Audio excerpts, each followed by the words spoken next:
ಹಾಕಿದ್ದೀವಿ, ಮ್ಯಾಥಮೆಟಿಕ್ಸ್, ಹಿಂದಿ ಮತ್ತು ಸೋಷಿಯಲ್ ಸೈನ್ಸಲ್ಲಿ ಹಾಕಿದ್ದೀವಿ. ಆ ಎಲ್ಲ ಲಿಂಕನ್ನು SSLC ಪಾಸಿಂಗ್ ಮತ್ತು ಸ್ಕೋರಿಂಗ್ ಪ್ಯಾಕೇಜ್ 2023 ಪ್ಲೇಲಿಸ್ಟ್ ಲಿಂಕಲ್ಲಿ ಇದ್ದಾವೆ, ಅವುಗಳನ್ನು ನೋಡಿ. ಖಂಡಿತವಾಗಿ ನಿಮ್ಮ ರಿಸಲ್ಟ್ ಹೆಚ್ಚಾಗೇ ಆಗ್ತದೆ. ಬಟ್ ಈ ಕ್ವಶನ್ಗಳನ್ನು ಸ್ವಲ್ಪ ಚೆನ್ನಾಗಿ ಅರ್ಥ ಮಾಡ್ಕೊಳ್ಬೇಕು. ವಿಡಿಯೋ ಲೈಕ್, ಶೇರ್ ಹಾಗೂ ಸಬ್ಸ್ಕ್ರೈಬ್ ಮಾಡಲು ಮರೆಯದಿರಿ. ಮೋಸ್ಟ್ ಇಂಪಾರ್ಟೆಂಟ್, ನಮ್ಮದೇ ಒಂದು ಟೆಲಿಗ್ರಾಮ್ ಗ್ರೂಪ್ ಅದ, ಸ್ಟಡಿ ವಿತ್ ಪರಶುರಾಮ್ ಅಂತ.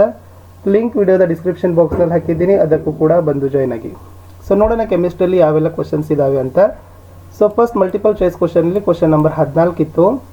ಕೆಳಗಿನ ಆಕ್ಸೈಡನ್ನು ಕೇವಲ ಉಷ್ಣದಿಂದ ಅಪಕರ್ಷಣಗೊಳಿಸಬಹುದು ಅಂತ ಕೇಳಿದ್ದಾರೆ. ಉತ್ತರ ನೋಡಿದರೆ ಆಪ್ಷನ್ ಬಿ HGO ಅಂತಕ್ಕಂಥದ್ದು ರೈಟ್ ಆನ್ಸರ್. ಪ್ರಶ್ನೆ 15, ಈ ಕೆಳಗಿನ ಸಂಯುಕ್ತ ಜಲೀಯ ದ್ರಾವಣದಲ್ಲಿ ಹೈಡ್ರಾಕ್ಸಿಲ್ ಅಯಾನುಗಳನ್ನು ಕೊಡೋದಿಲ್ಲ ಅಂತ ಕೇಳಿದ್ದಾರೆ. ಸರಿಯಾದ ಉತ್ತರ ಇತ್ತು ಆಪ್ಷನ್ ಸಿ C2H5OH ಅಂತ. ಮುಂದಿನ ಪ್ರಶ್ನೆ 16, ಕೆಳಗಿನ ಲವಣವು ಜಲೀಯ ದ್ರಾವಣದಲ್ಲಿ ಕೆಂಪು ಲಿಟ್ಮಸ್ ಅನ್ನು ನೀಲಿ ಮಾಡ್ತದೆ ಅಂತ ಕೇಳಿದ್ದಾರೆ. ಸರಿಯಾದ ಉತ್ತರ ಆಪ್ಷನ್ ಡಿ Na2CO3 ಅಂತ. ಸೊ ಇಷ್ಟು 3 ಮಲ್ಟಿಪಲ್ ಚಾಯ್ಸ್ ಕ್ವಶನ್ಸ್ಗಳನ್ನು ನಾವುಗಳು ನೋಡಿದ್ದೀವಿ. ಇನ್ನು ವಾಕ್ಯ ರೂಪದಲ್ಲಿರ್ತಕ್ಕಂಥ ಪ್ರಶ್ನೆಗಳನ್ನು ನೋಡೋಣ ವಿದ್ಯಾರ್ಥಿಗಳೇ. ಪ್ರಶ್ನೆ 17 ಇತ್ತು. ನಮ್ಮ ಶರೀರದಲ್ಲಿ ಜೀವಕೋಶಗಳಲ್ಲಿ ಗ್ಲೂಕೋಸ್ ಉತ್ಕರ್ಷಣ ಹೊಂದೋ ಕ್ರಿಯೆಯನ್ನು ಬಹಿರುಷ್ಣಕ ಕ್ರಿಯೆಗೆ ಉದಾಹರಣೆಯಾಗಿ ಕೊಡಬಹುದು ಏಕೆ ಅಂತ ಕೇಳಿದ್ದಾರೆ. ಸೊ ಉತ್ತರ ಇದೆ, ನಮ್ಮ ಶರೀರದಲ್ಲಿ ಜೀವಕೋಶಗಳಲ್ಲಿರುವ ಆಕ್ಸಿಜನ್ ಗ್ಲೂಕೋಸನ್ನು ಉತ್ಕರ್ಷಣಗೊಳಿಸುವಾಗ ಉಷ್ಣಶಕ್ತಿ ಬಿಡುಗಡೆಯಾಗ್ತದೆ. ಆದ್ದರಿಂದ ಈ ಉಸಿರಾಟದ ಕ್ರಿಯೆಯನ್ನು ಬಹಿರುಷ್ಣಕ ಕ್ರಿಯೆಗೆ ಉದಾಹರಣೆಯಾಗಿ ಕೊಡಬಹುದು ಅಂತ ಉತ್ತರ ಬರಿಬಹುದು. 18ನೇ ಪ್ರಶ್ನೆ, ರಾಸಾಯನಿಕ ಕ್ರಿಯೆಗಳಲ್ಲಿ ಪ್ರಕ್ಷೇಪ ಅಂದರೆ ಏನು? ಉತ್ತರ ಒಂದು ರಾಸಾಯನಿಕ ಕ್ರಿಯೆಯಲ್ಲಿ ನೀರಿನಲ್ಲಿ ವಿಲೀನಗೊಳ್ಳದೆ ಇರತಕ್ಕಂಥ ವಸ್ತು ಬಿಡುಗಡೆ ಮಾಡಿದರೆ ಆ ವಸ್ತುವನ್ನು ಪ್ರಕ್ಷೇಪ ಅಂತ ಕರಿತೀವಿ. ಮುಂದಿನ ಪ್ರಶ್ನೆ 19, ಲೋಹಗಳ ಗ್ಯಾಲ್ವನೀಕರಣ ಅಂದರೆ ಏನು? ಅದನ್ನು ಏಕೆ ಮಾಡುತ್ತಾರೆ ಅಂತ ಪ್ರಶ್ನೆ ಇತ್ತು. ಉತ್ತರ ಇತ್ತು, ಒಂದು ಕ್ರಿಯಾಶೀಲವಾದ ಲೋಹದ ಮೇಲೆ ಸತುವಿನ ಲೋಹದ ಲೇಪನವನ್ನು ಮಾಡ್ತಕ್ಕಂಥ ಕ್ರಿಯೆಗೆ ಗ್ಯಾಲ್ವನೀಕರಣ ಅಂತ ಕರೀತಾರೆ. ವಿಶೇಷವಾಗಿ ಇದನ್ನು ಕಬ್ಬಿಣದ ತುಕ್ಕು ಹಿಡುವಿಕೆಯನ್ನು ತಡೆಗಟ್ಟಲು ಉಪಯೋಗಿಸ್ತಾರೆ. ಇನ್ನು 2 ಅಂಕದ ಪ್ರಶ್ನೆಗಳು ಬಂತು. ಅದರಲ್ಲಿ 20ನೇ ಪ್ರಶ್ನೆ ಇದೆ, ಸೋಡಿಯಂ ಮತ್ತು ಕ್ಲೋರಿನ್ ನಡುವೆ ಅಯಾನಿಕ್ ಬಂಧ ಉಂಟಾಗ್ತಕ್ಕಂಥ ಎಲೆಕ್ಟ್ರಾನ್ ಚುಕ್ಕೆ ರಚನೆಯನ್ನು ಬರೀರಿ. ಇಲ್ಲಿ ಪರಮಾಣು ಸಂಖ್ಯೆ ಸೋಡಿಯಂ 11, ಕ್ಲೋರಿನ್ 17 ತಗೋಬೇಕು. ಸೊ ಉತ್ತರ ಇತ್ತು, sodium 2N2 chlorine 2N2 Na+Cl Na+Cl NaCl ಅಂತಕ್ಕಂಥ ಇಷ್ಟೇ ಉತ್ತರ ಬರೀತಕ್ಕಂಥದ್ದು. ಅದರಲ್ಲಿ ಆಯ್ಕೆ ಪ್ರಶ್ನೆ ಇದೆ, ದ್ರವಿಸಿದ ಸೋಡಿಯಂ ಕ್ಲೋರೈಡ್ ಮೂಲಕ ವಿದ್ಯುತ್ ಹಾಯಿಸಿದಾಗ ಕ್ಯಾಥೋಡ್ ಮತ್ತು ಆ್ಯನೋಡ್ಗಳ ನಡುವೆ ನಡೀತಕ್ಕಂಥ ಕ್ರಿಯೆಯನ್ನು ಬರೀರಿ ಅಂತ ಕೇಳಿದ್ದಾರೆ. ಸೊ ಇದು ಇತ್ತು ಉತ್ತರ. ಕ್ಯಾಥೋಡ್ ಮತ್ತು ಆ್ಯನೋಡ್ಗಳಲ್ಲಿ ಯಾವೆಲ್ಲ ಕ್ರಿಯೆಗಳನ್ನು ನಡೀತದೆ ಅನ್ನೋದನ್ನು ದ್ರವಿಸಿದ ಸೋಡಿಯಂ ಕ್ಲೋರೈಡ್ನಲ್ಲಿತ್ತು. ಅದನ್ನು ನೋಡಿಕೊಂಡು ಉತ್ತರಗಳನ್ನು ಪ್ರಾಕ್ಟೀಸ್ ಮಾಡಿ. ಮುಂದಿನ ಪ್ರಶ್ನೆ 21, ವಿದ್ಯುತ್ ವಿಶ್ಲೇಷಣೆ ಕ್ರಿಯೆಯಿಂದ ತಾಮ್ರ ಶುದ್ಧೀಕರಿಸುವ ವಿಧಾನದಲ್ಲಿ ಉಪಯೋಗಿಸುವ ಉಪಕರಣದ ಚಿತ್ರ ಬರೆದು 2 ಭಾಗ ಗುರುತಿಸಿ ಅಂತ ಕೇಳಿದ್ದಾರೆ. ಸೊ 21ನೇ ಪ್ರಶ್ನೆ ಇದೆ ವಿದ್ಯುತ್ ವಿಭಜನೆಯ ಶುದ್ಧೀಕರಣದ ವಿಧಾನ.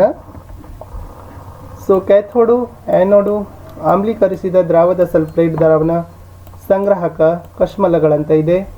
ಎಲ್ಲ ಭಾಗಗಳನ್ನು ಗುರುತಿಸೋದನ್ನು ತಮಗೆ ಗೊತ್ತಿರಬೇಕು.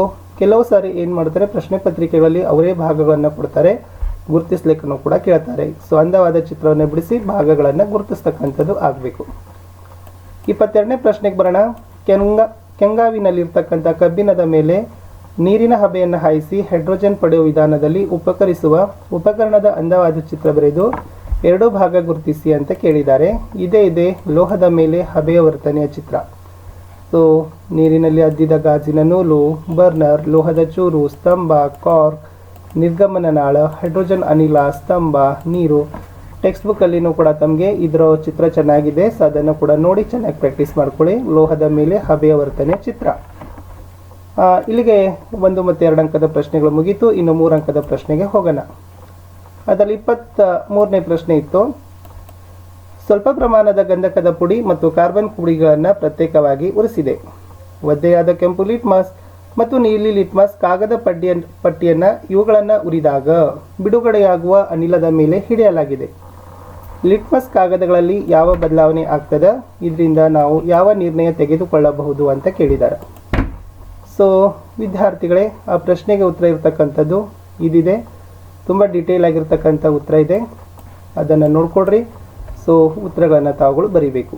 ಇನ್ನು ಅಲ್ಲೇ ಆಯ್ಕೆ ಪ್ರಶ್ನೆ ಇದೆ, 4 ಬಣ್ಣರಹಿತ ದ್ರಾವಣಗಳನ್ನು ಪ್ರತ್ಯೇಕವಾಗಿ ತೆಗೆದುಕೊಳ್ಳಲಾಗಿದೆ. ಅದು sodium hydroxide, sodium chloride, hydrochloric ಆಮ್ಲ ಮಿಥನೋಯಿಕ್ ಆಮ್ಲ.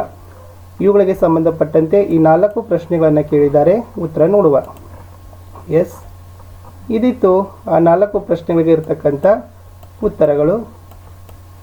ಸೊ ಈ ಥರ ಅನ್ವಯಿಕ ಪ್ರಶ್ನೆಗಳು ಬರ್ತವೆ ವಿದ್ಯಾರ್ಥಿಗಳೇ, ತಾವುಗಳು ಖಂಡಿತವಾಗಿ ಪ್ರಿಪ್ರೇಷನ್ಗಳನ್ನು ಮಾಡಿಕೊಳ್ಳೇಬೇಕು. ಇದು PH ಅಳತೆ ಪಟ್ಟಿ ಇದೆ, ಅದನ್ನೆಲ್ಲನೂ ಕೂಡ ನೋಡಿಕೊಡ್ರಿ. 24ನೇ ಪ್ರಶ್ನೆ ಇವತ್ತು 3 ಕೊಬ್ಬಿನ ಆಮ್ಲಗಳ ಸಾರ್ವತ್ರಿಕ ಸೂತ್ರಗಳು ಕ್ರಮವಾಗಿ ಅಂತ ಕೊಟ್ಟಿದ್ದಾರೆ. ಸೊ ಈ 3 ಕೊಬ್ಬಿನ ಆಮ್ಲಗಳ ಅನುಸೂತ್ರವನ್ನು ಬರೀಬೇಕಿತ್ತು. ಅದರಲ್ಲಿ ಪರ್ಯಾಪ್ತ ಮತ್ತು ಅಪರ್ಯಾಪ್ತ ಅಂತ ವಿಂಗಡಣೆಯನ್ನು ಮಾಡಬೇಕಂತ ಕೊಟ್ಟಿದ್ರು. ಸೊ ಇದಿದೆ A, B, C. ಸೊ ಇದರಲ್ಲಿ ಯಾವುದು ಪರ್ಯಾಪ್ತ ಯಾವುದು ಅಪರ್ಯಾಪ್ತ ಅಂತ ಕೊಟ್ಟಿದ್ದಾರೆ. ಸೊ ನೋಡ್ಕೊಂಡು ಅದರ ಬಗ್ಗೆ ಪ್ರಿಪ್ರೇಷನನ್ನು ಮಾಡಿಕೊಡ್ರಿ. ಮುಂದಿನ ಪ್ರಶ್ನೆ, ಈ ರಾಸಾಯನಿಕ ಕ್ರಿಯೆಗಳ ಸರಿದೂಗಿಸಿದ ಸಮೀಕರಣಗಳನ್ನು ಬರೀರಿ ಅಂತ ಕೊಟ್ಟಿದ್ದಾರೆ. ಒಟ್ಟು 3 ರಾಸಾಯನಿಕ ಸಮೀಕರಣಗಳನ್ನು ತಮಗೆ ಕೊಟ್ಟಿದ್ರು. ಆ 3 ರಾಸಾಯನಿಕ ಸಮೀಕರಣಗಳು ಇಲ್ಲಿದ್ದಾವೆ. ಸೊ ಒಂದೇದಿರ್ತಕ್ಕಂಥದ್ದು ಎಸ್ 2AgNO3 plus Cu 2CuNO3O2 plus 2Ag. ಎರಡನೇದರಲ್ಲಿರ್ತಕ್ಕಂಥದ್ದು 2AgCl 2Ag ಪ್ಲಸ್ Cl2. ಮೂರನೇದು BaCl2 plus H2SO4 BaSO4 2HCl ಅಂತಕ್ಕಂಥದ್ದು ಇತ್ತು. ಸೊ ಇಷ್ಟು ವಿದ್ಯಾರ್ಥಿಗಳೇ ರಸಾಯನಶಾಸ್ತ್ರದಲ್ಲಿರ್ತಕ್ಕಂಥ ಕೆಮಿಸ್ಟ್ರಿಯಲ್ಲಿರ್ತಕ್ಕಂಥ ಮೋಸ್ಟ್ ಇಂಪಾರ್ಟೆಂಟ್ ಕ್ವಶನ್ಸ್ಗಳನ್ನು ನಾವುಗಳು ನೋಡಿದ್ದೀವಿ. ಇನ್ನು ಬಯಾಲಜಿಗೆ ಸಂಬಂಧಪಟ್ಟಂತೆಯೂ ಕೂಡ ನಾನು ಕ್ವಶನ್ಗಳನ್ನು ಅಪ್ಲೋಡ್ಗಳನ್ನು ಮಾಡ್ತೀನಿ.